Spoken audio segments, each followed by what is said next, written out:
नमस्ते साथीहरू सम्पूर्णमा सबैजना सन्चै हुनुहुन्छ होला। हामी पनि एकदमै सन्चै छौँ।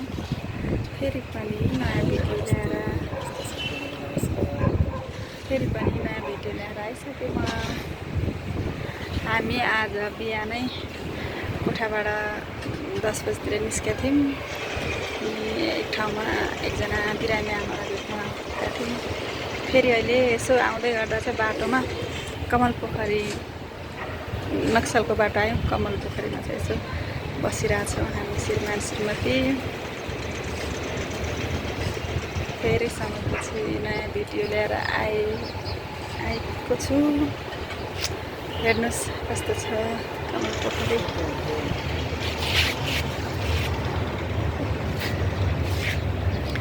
त्यहाँ बिचमा चाहिँ कमलको फुल छ।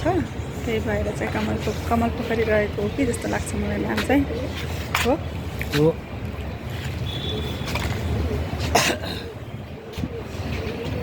एकदम शान्त वातावरण हुन्छ कि तमाम बाटाहरू बस्नु मजा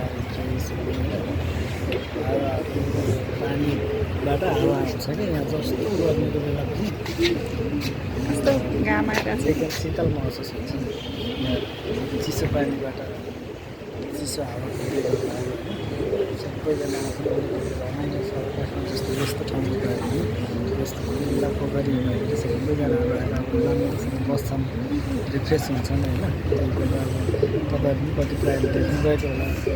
आएर यसो एकछिन घुमघाम गरेर फ्रेस हुने काठमाडौँ यस्तो व्यस्त ठाउँमा पनि यस्तो खुल्ला छ, घुम्न सकिन्छ भन्ने कुराहरू यसो जानकारी मलाई बनाउन चाहन्छु। यो चाहिँ इन्ट्री गेट हो कमल पोखरीको। अहिले चाहिँ पुरै ठ्याक्कै 12 बजेको घाममा हामी यहाँ कमल पोखरीमा आएका छौँ यसो घुम्नका लागि। यस्तो रहेको छ। तपाईहरू पनि आउन सक्नुहुन्छ साथीहरू।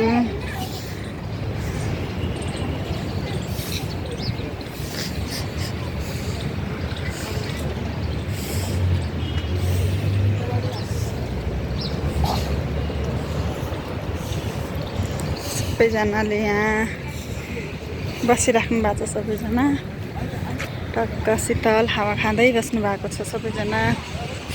हेलो सर, कस्तो लाग्यो? त्यो बिचमा चाहिँ यो चाहिँ कमलको फुल हो।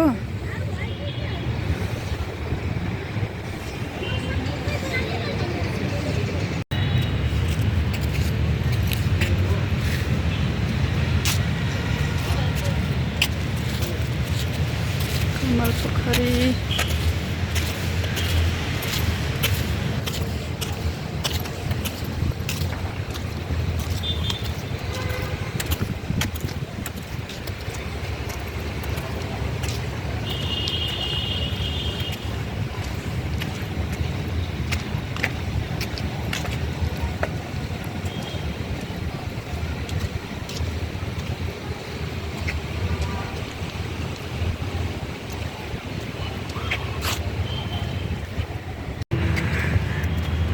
हामी अझै पनि यहीँ पोखरीमा घुम्दैछौँ। बस्नु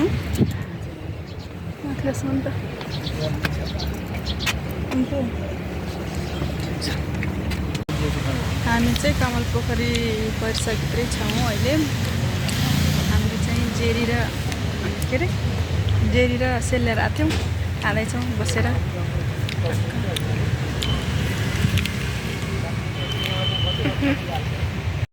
अब हामीले खाजा पनि खायौँ। अब हामी यहाँबाट खाजा पानी त हो नि, खाजा पनि खायौँ। ओइ घाम कति चर्को छ। अब हामी फर्किँदैछौँ कमल पोखरीबाट। अब हामी जान्छौँ दाइको रुममा।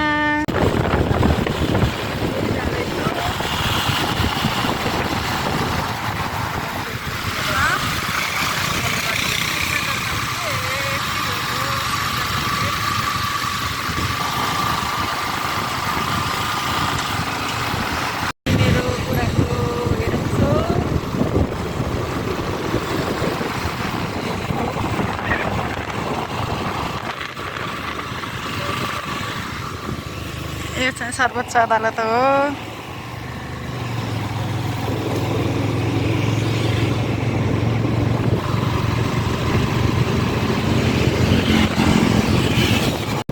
यो चाहिँ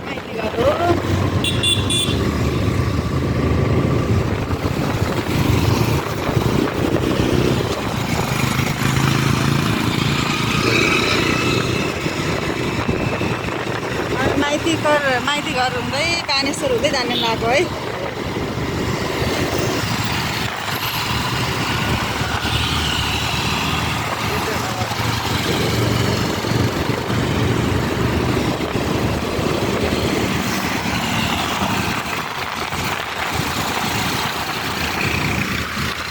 कस्तो हाक्सिप्ला भएन के उसले सेलरोटीको तेलले।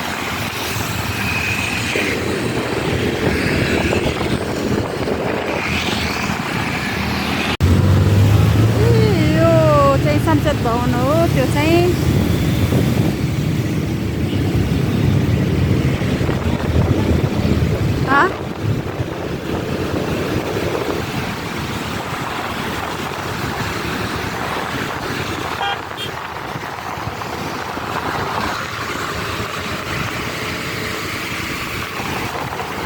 हेर्नु न अरू बेला चाहिँ यो बाटोमा कस्तो भिडभाड हुन्थ्यो है, तर दसैँ तिहारको मौकाले होला पुरै खाली छ।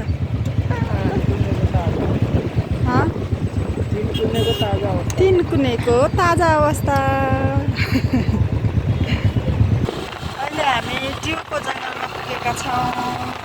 ट्युबको लाइट पहिला पहिला धेरै अगाडि थियो, अब चाहिँ टक्क बत्तीहरू कति राम्रो राम्रो लगाएका छन्। उज्यालो पहिला कस्तो डर लाग्थ्यो है बाटो हिँड्दा।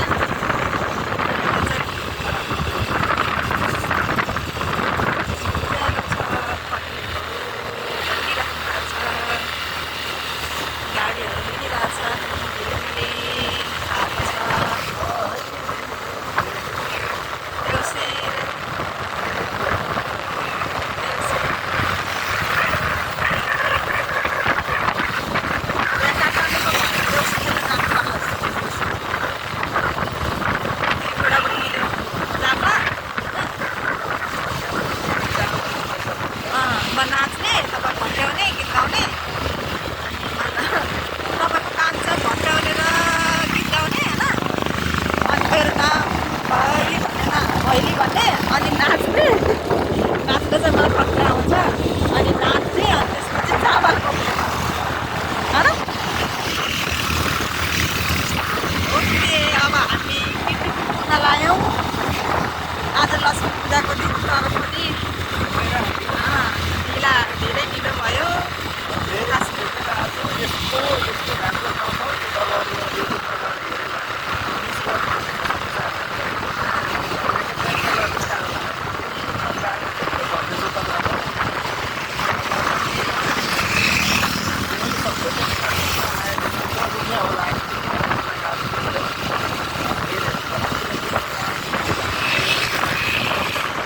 कीर्तिपुरमा पुगिसक्यौँ। कस्तो राम्रो छ तिहारको झिलिमिली। कस्तो रमाइलो छ यतातिर त।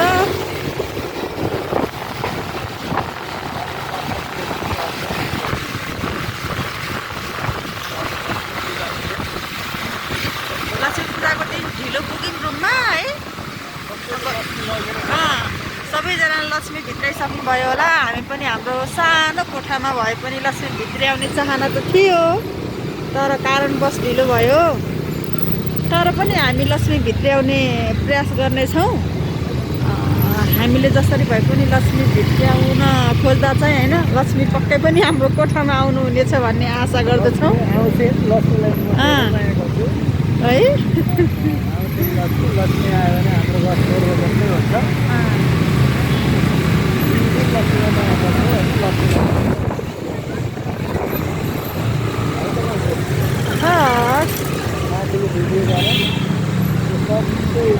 कस्तो राम्रो झिलिमिली झिलिमिली झिलिमिली।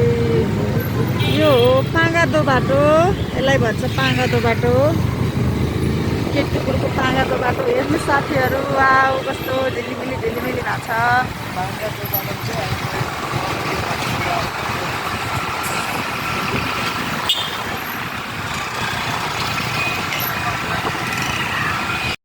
साथीहरू रुम पुगेर लक्ष्मी पूजा पनि गरेर खाना खाएर बसिरहेछौँ। अब सुत्नुपर्छ र हाम्रो भिडियोलाई चाहिँ अन्त्यसम्म हेरिदिनु होला। साथै मेरो च्यानललाई सब्सक्राइब गर्न नबिर्सिनु होला, लाइक गर्न कमेन्ट गर्न नबिर्सनु होला। अनि आउँदै गरेको शुभ दीपावलीको सम्पूर्णमा धेरै धेरै शुभकामना व्यक्त गर्दछौँ हामी। हस् त आजलाई यति नै।